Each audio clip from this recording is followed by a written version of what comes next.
Adjust করে দিতে হবে। এটাকে এবার ভালো করে আমি মিশিয়ে নেব।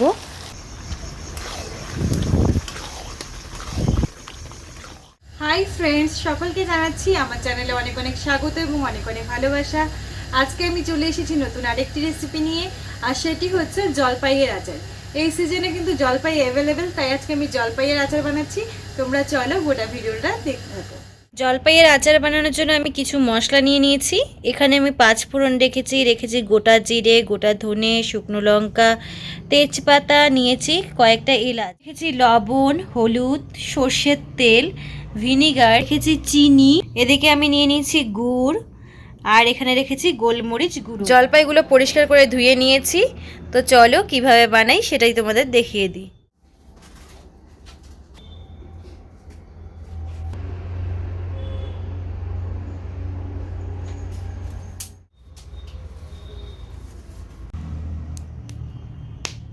উনুন ধরে গেছে, কড়াইটা বসিয়ে দিচ্ছি। এবার প্রথমে একটা আমি ভাজা মশলা করে নেব। তার জন্য কড়াইয়ে দিয়ে দেবো শুকনো লঙ্কা,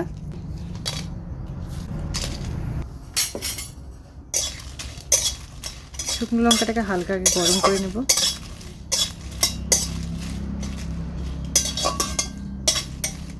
কড়াইতে দিয়ে দেবো গোটা জিরে, গোটা ধনে আর 5 ফোড়ন। মশলাটাকে নাড়তে থাকবো। মশলাটা আমি হালকা ভেজে নেব।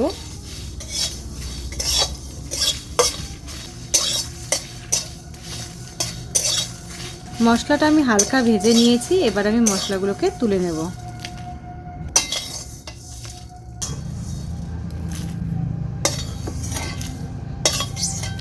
এবার জলপাইগুলো আমি সেদ্ধ বসিয়ে দেব। দিয়ে দেবো জল,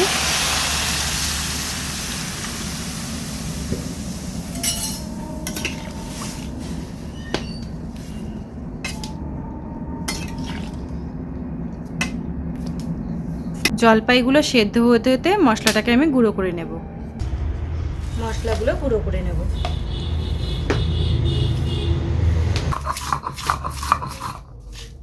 একদম মিহি গুঁড়ো কিন্তু করতে হবে না।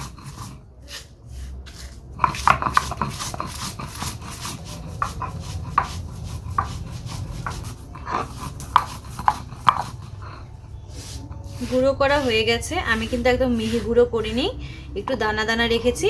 এবার এগুলো আমি নামিয়ে নেব।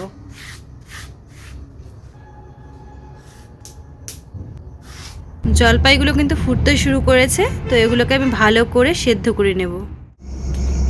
তো ফ্রেন্ডস দেখো, জলপাইগুলো কিন্তু সেদ্ধ হয়ে গেছে। এগুলো দেখো ভেঙে যাচ্ছে। আর এবার এই জলপাইগুলোকে আমি তুলে নেব। সবগুলোর কিন্তু কালার চেঞ্জ হয়ে গেছে।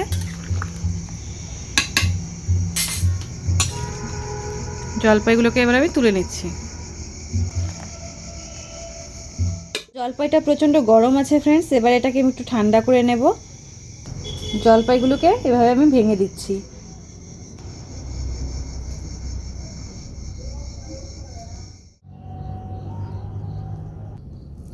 জলপাইগুলোকে এইভাবে আমি ভেঙে দিয়েছি, একদম মেখে নিয়ে নিই। তো চলো এবার এটাকে আমি ভালো করে বানিয়ে নিই। এটাকে পরিষ্কার করে আমি বসিয়ে দিয়েছি। এতে দিয়ে দিব সর্ষের তেল। তেলটাকে ভালো করে গরম করে নেব। তেলটাকে গরম করে নিয়েছি। এবার এতে আমি দিয়ে দেবো শুকনো লঙ্কা, দিয়ে দিচ্ছি তেজপাতা,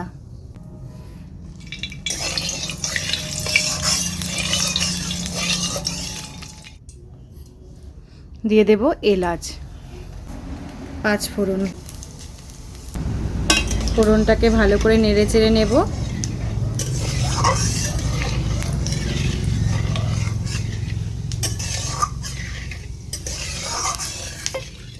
ফোড়নের সুগন্ধ বেরিয়ে গেছে।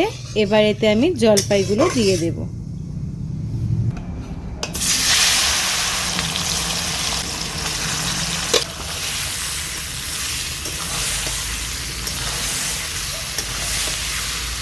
সুন্দর করে জলপাইটাকে এবার আমি নাড়তে থাকবো।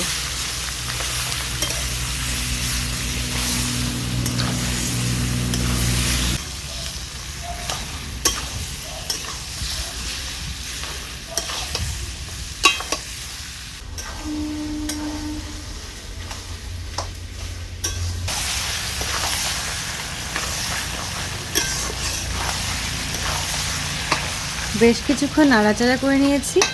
এবারেতে আমি লবণ আর হলুদটা দিয়ে দেব। দিয়ে দিচ্ছি লবণ, হলুদ, ভালো করে মিশিয়ে এবার নাড়তে থাকবো আমি।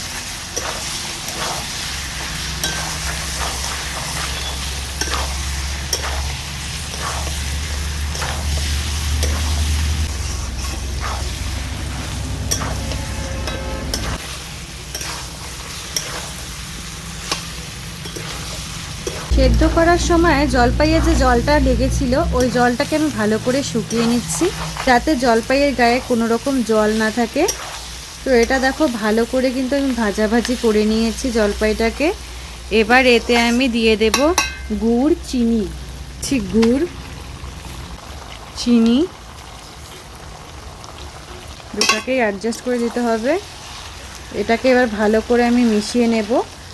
এখন কিন্তু জলপাই এখান থেকে জল ছাড়বে, কারণ চিনিটা আর গুড়টা গলে অনেকটাই জল বেরিয়ে যাবে। জলপাইটাকে ভালো করে ভাজাভাজি করার পরে আমি চিনি আর গুড়টা দিয়ে দিলাম।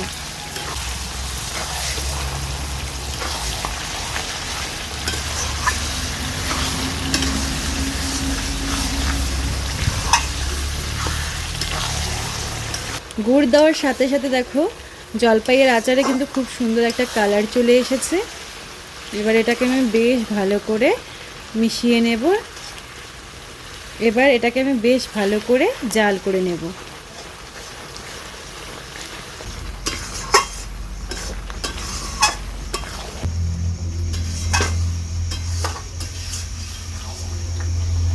কালারটাও কিন্তু খুব সুন্দর এসেছে।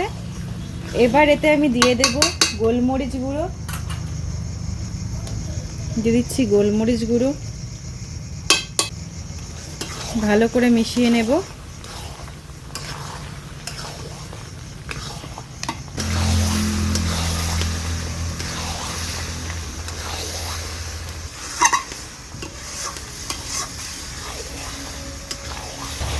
গুড় দেওয়ার পরেও আমি জলপাইটাকে দেখো ভালো করে জাল করে নিচ্ছি, যাতে এটা পুরো আঠালো আঠালো হয়ে যায়।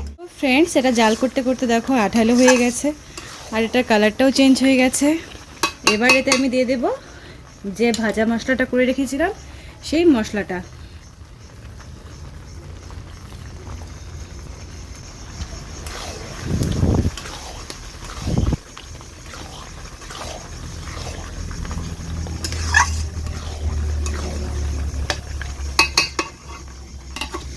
দিয়ে দিচ্ছি ভিনিগার। ভিনিগার দেওয়ার ফলে আচারটা কিন্তু অনেক দিন ভালো থাকবে। সব কিছু মিশিয়ে নিয়ে আরও কিছুক্ষণ এটা আমি জাল দিয়ে নেব।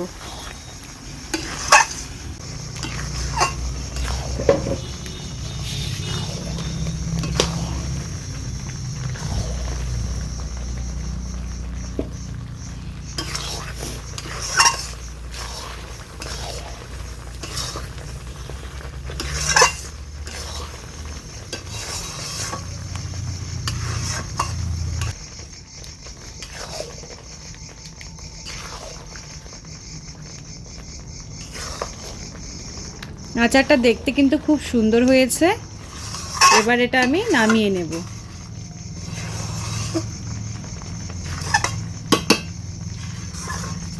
এটা নামানোর পরে কিন্তু আরেকটু আঠালো হয়ে যাবে। ফ্রেন্ডস, ফাইনালি জলপাইয়ের আচার রেডি। তোমাদের কেমন লাগলো জানিও। যদি ভালো লেগে থাকে